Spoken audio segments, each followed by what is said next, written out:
we talk about also about the weekend. So let's talk about like a tourism. So I listen like many Hong Kong people like to visit Japan. So is that common in Hong Kong now, or recently you are like interested to go to other cities or countries?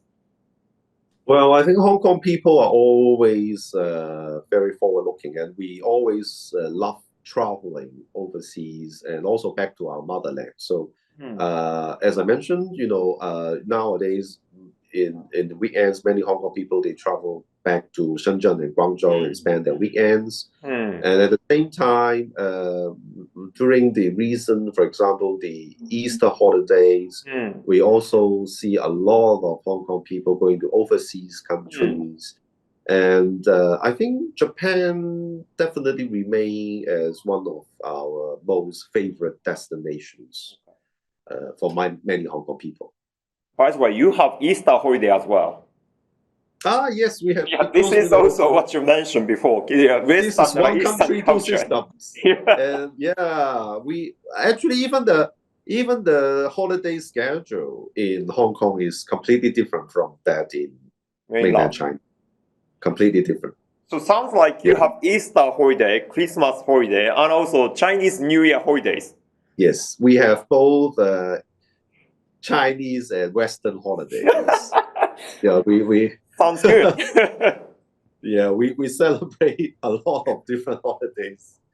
So so back to the tourist things. So why Hong Kong people like to visit Japan because you have also choice go to Korea or Taiwan or Singapore or other cities. Why Hong Kong people like to visit Japan? Well, I think we are all food lovers, so food would be one of the major reasons. As I said, there are some 1,800 Japanese restaurants in Hong Kong. I think if you're looking at this number, I think Hong Kong actually has the largest number of Japanese restaurants outside Japan. Yeah, very how to say. And after eating a lot in Hong Kong, why not eat in Japan, right? So I think that's one of the reasons. I think some other reasons, I think Hong Kong tourists, I would say we are quite sophisticated in traveling abroad. And sometimes we are looking for something different. And especially those with very different experiences that will attract Hong Kong people. And in that sense, I think Japan offers a lot more than only food and shopping. Your country offers a lot of different experiences. Like onsen, hot spring, one. And I also know, many tourist destinations, they offer a lot of, like making your own soba or making your own rice wine. All these things are actually, also very popular among the of Hong Kong. We always love to try something new, Okay. Yeah, actually, and your country can always offer something new for us. Yeah, actually, also Japan is also a long country from north to south. So if you go to north part, you can enjoy like a winter culture, and if you go to south part like Okinawa, you can enjoy also tropical atmosphere. So sounds also makes sense. Yeah, and also the scenery,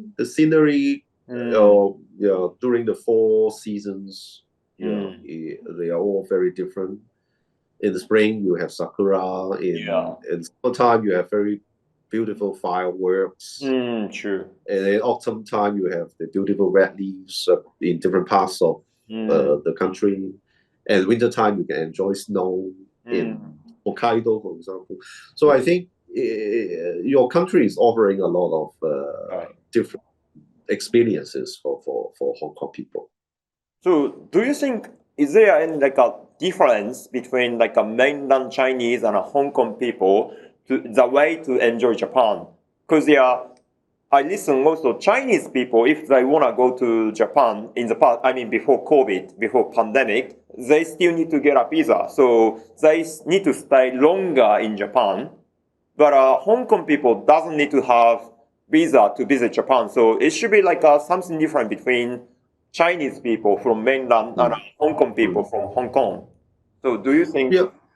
Yeah, I think so. Hong Kong people, I think for Hong Kong people, because of the distance is not so far. Flying to, for example, flying to Fukuoka is only 3 hours. Flying to Osaka is only 3 hours and a half.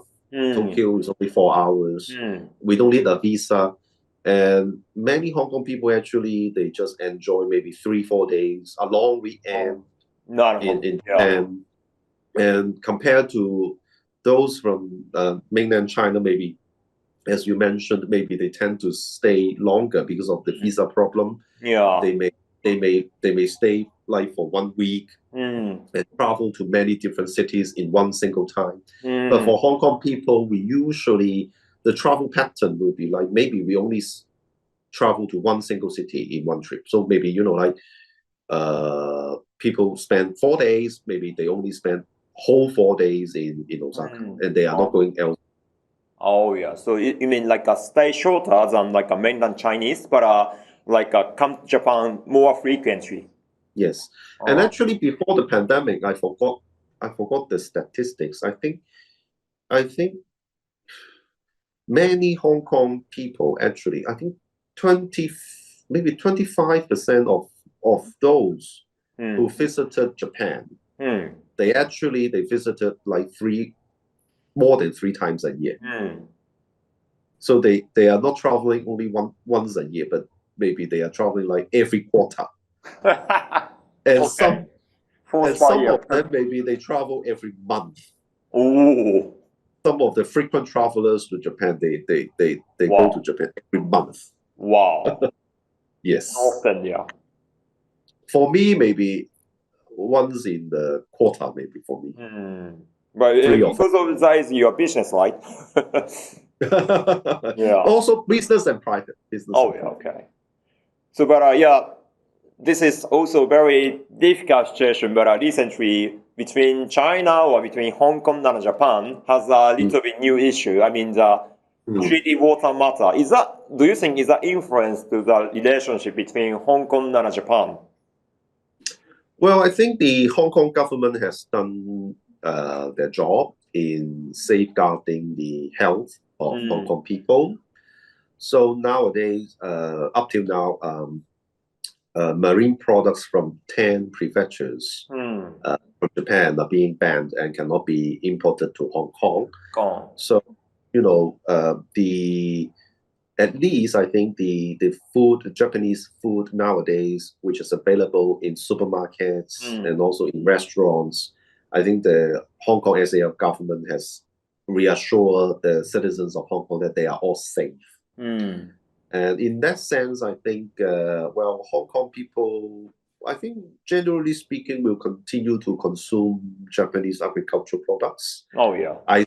I still see long queues in Sushi Law, for example. Okay, Sushi Law. They are getting so popular in Hong Kong. Okay. Sushi Law, yes. And also like Sukiya. Okay. Yeah. But you say only 10 regions or prefectures, you say. So it's not mean all of Japanese like a seafood.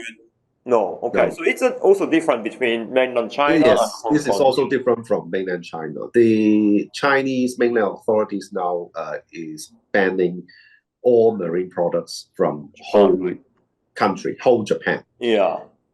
And also because this is actually also one country, 2 systems. And we have our own import regulations. We also have our own, food testing standards. So now, up till now, we only have the restriction on marine products from 10 prefectures. Okay, so it's a difference. So at this moment, only 10 region was banned and is banned, and hopefully in the near future it should be solved, and then we don't have any issue. I hope. So thank you for today, and thank you for your time. I'm so happy to listen your story, and in the near future I wanna meet you again in the face to face, and then do the kanpai. Yeah, of course. Yeah. I miss the days, having sake with you, huh? 乾杯中乾杯, 乾杯. 乾杯乾杯 Yeah. So thanks a lot for your time as well, and it's a good chit chat with you, and hope Yeah. that this interview can Yeah. also help to grow, more understanding between Hong Kong and Japanese business people. Yeah. Okay, so thank you very much. I'm Thank so you. pleasure here.